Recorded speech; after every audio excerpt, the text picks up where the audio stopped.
La indústria del cine es posiciona davant de l'ofensiva israeliana a Gaza. Més de 3.000 treballadors han signat una carta oberta que els compromet a no treballar amb institucions i empreses israelianes implicades en el genocidi. Al capdavant, estrelles de Hollywood amb Oscars, Emmys o Palmes d'Or. És una acció històrica del gremi del cine. 3.500 treballadors de la indústria criden a l'uníson contra la carnisseria que s'està produint a Gaza. És l'inici d'este comunicat que alerta de la urgència del moment i es nega a ser còmplice de l'horror.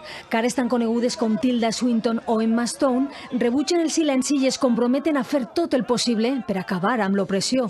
Isabel Coixet, Lluís Tossar o Alba Flores són alguns dels artistes espanyols que s'uneixen a la petició. També Javier Bardem, que ja mostrava la seva repulsa fa uns mesos en esta entrevista a la televisió nord-americana i denunciava la impunitat d'Israel i la immobilitat dels governs. Ara, en esta carta oberta, es comprometen a no treballar, projectar ni aparèixer en pel·lícules vinculades a institucions israelianes. I això vol dir festivals, televisions o productores que estiguen implicades en el genocidi.